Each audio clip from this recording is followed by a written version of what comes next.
1994, as we look back with Keith Hillier and Max Presnell.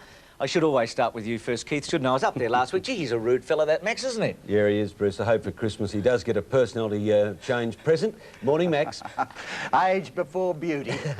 Max, you were very impressive in the swimming pool last weekend in Homebush. Up and down, he broke the world record. Did he? Yes. I won't ask for what. He did 2 laps as fast as Kieran Perkins did his 30 laps in. Now, tell us about your highlights for the year, Keith. What were the 2 races that stood out for you? OK, well, no surprise, Bruce. It really got back to basics for me. Australia's most famous race, the Melbourne Cup, and this year it had it all too.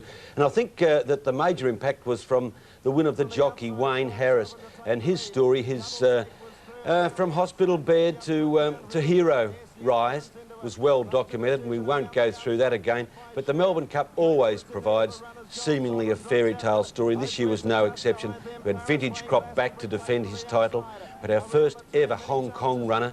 We had another from the Northern Hemisphere who flopped. But in the end, it was our Premier trainer, David Hayes, and Wayne Harris, who didn't have a ride only 48 hours before the Cup, who were triumphant. And there's Jean scooting through to what proves in the finish to be a memorable Melbourne Cup win and an easy one. And Wayne Harris, his phone, well, you couldn't get through to him virtually for 2 days, and his fax ran out of paper on 3 occasions over the next 2 days. What a race. Was it satisfying for you, Max? You've been down here to cover a lot now, the Melbourne Cup. No, it wasn't satisfying for me because I was on Paris Lane. And I do feel that had at least 3 other runners in the Melbourne Cup received the same run as Jearn, they too would have won the race. Haven't you ever heard of the luck of racing, Max? Oh, that's the luck of racing, but it was Wayne Harris's race, not taking anything away from the training performance of David Hayes. But Wayne got the breaks, Wayne made the breaks, and Wayne won the Melbourne Cup. But I don't think it was an outstanding performance by a racehorse. OK, your other race is the Victoria Derby. Why have you selected this, Keith? Well, I've selected it, Bruce, because really of the theme that Max just touched on. It was a race won by a horse that perhaps should not have won. It was won by Blevik, but I will always believe that the runner-up should have won the race. Why is that? Well, Jackie Che, who rode Dane Win. You've forgotten already, haven't you? No, that's Dane Win on the rails there in the striped red and green colours and the hooped cap. He rode Dane Win perfectly for 2,300 metres of the 2,500 metre classic, and in the end, just when Dane Win needed a little urging, needed perhaps a crack with the whip, it wasn't there. And Rod Griffiths on Blevik coming out from the rail in the Sangster colours now, guns down Dane Win and won a Blue Riband event that he shouldn't have won. It's a classic race to show to jockeys where a race is won by a better jockey. It was not the horse, it was not the jockey, that's my belief. It might seem tough, but it's a tough game. It is a tough game, and I think most people agreed. Had Dane Win had 1 slap across the rump, then he certainly would have been closer to Blevik. Max, you've also picked out a race involving 2 jockeys, but 2 jockeys that are a little more equal in this case. It was the Herald Vars from Moonee Valley. It was Mick Dittman on Blevik versus Damien Oliver on Northwood Plume. Yes, this is a case of the old champ and the pretender to the throne.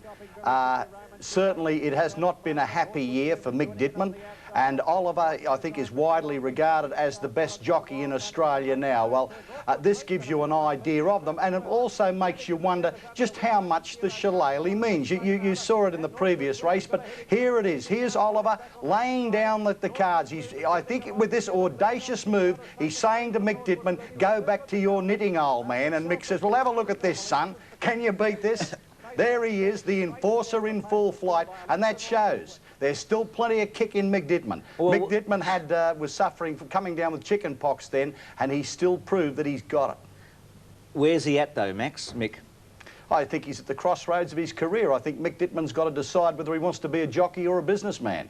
I still think that Mick Dittman, if he focuses on racing, race riding in Australia, that Mick Dittman still will be very, very competitive with the top, if not the top. I hope he doesn't apply to ride at Kathmandu so they can knock him down up there too, or knock him back up there. It's amazing that he hasn't been given a licence at a couple of the places that he has he's put in for, isn't it? It's a terrible thing, Bruce, because a year ago in this seat we would have been lauding Mick Dittman as Australia's best, and I think that choice would have been unanimous amongst this panel. It's pretty hard to please.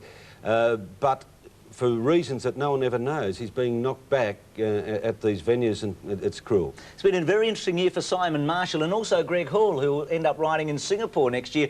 They were involved, Max, in the other race that you thought was a highlight, the Doomben Cup, a controversial race, Durbridge beating his stablemate Paris Lane, and a protest where Lee Friedman, I guess, couldn't lose.